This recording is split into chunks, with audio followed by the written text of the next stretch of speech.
Why Philly keeps a billion-dollar open-air drug market contained in Kensington.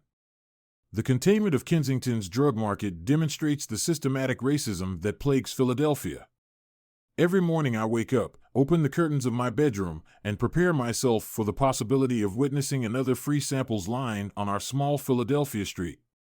Here on the block where I live with my wife, drug dealers herd people deep in the throes of addiction like cattle toward the promise of a small amount of free drugs, in hopes that they'll come back for more. They gather 50 people or more at a time. Sometimes people fight, driven by withdrawal, trauma, and the powerful effects of the drugs themselves. The whole event can appear in minutes. I have recurring nightmares about the times these lines have grown even more out of control, with people punching and kicking each other, falling into cars and houses, neighbors trapped and terrified. As a social worker, I was surprised when my wife and I moved to our current home several years ago that there was no neighborhood association in place in our area, something we saw as necessary to check the kind of destructive development that had already swept through many parts of Kensington and Fishtown. I've been in Kensington for 11 years, so I know the cycle and knew our area was next. It has become incredibly clear since then why no such organization has survived in the area we represent. This city and region have maintained a decades-long strategy of containing a billion-dollar drug market in my neighborhood, and that strategy has obliterated any attempts to organize. The laws that govern drug sales, use, and acceptable behaviors on streets and park spaces, and even on private property in the rest of Philadelphia very purposefully do not apply here, and what such a wholesale suspension of norms and protections can do to a poor, majority black and brown community is on full display. The impact of this dangerous and racist strategy is why I now spend my time advocating for my community as the president of Kensington Neighborhood Association. People struggling with addiction stream into our community from within the city and from outside of it.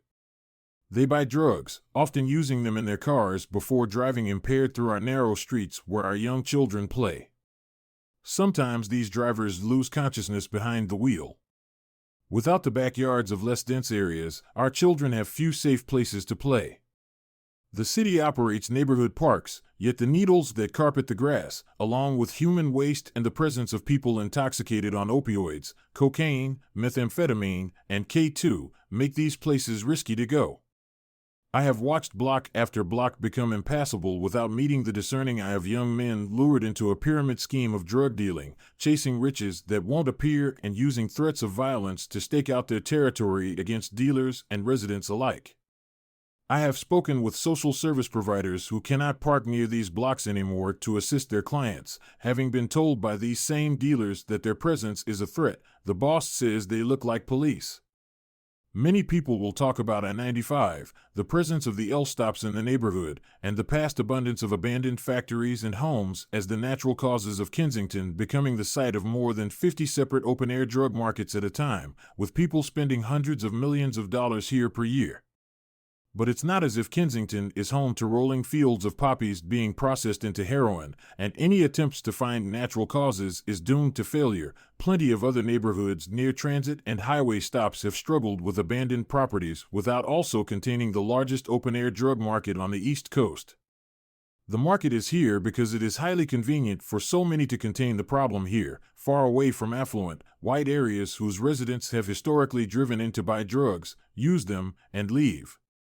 And my black and brown neighbors have been told, both implicitly and explicitly, that the accompanying violence and community destruction inherent in open-air drug markets is their burden to bear, and that the well-being of themselves and their families simply don't matter. Let's be clear, the highly successful containment effort in Kensington is systemic racism in action. Those with the power to reinforce this system, including powerful governmental actors, wealthy power brokers, and everyday individuals making seemingly innocuous and small decisions, have used many tools over the years to contain these destructive markets in Kensington, including one dating back to the 1980s using targeted policing that sanctioned sales and use within Kensington, while cracking down heavily on them around its borders, ensuring that the dealing did not spread to other neighborhoods. Police have acknowledged this history in private meetings, but it's never been officially recognized. Another tool has been a version of NIMBYism that, intentionally or not, has worked in an almost coordinated manner across neighborhoods and nearby counties.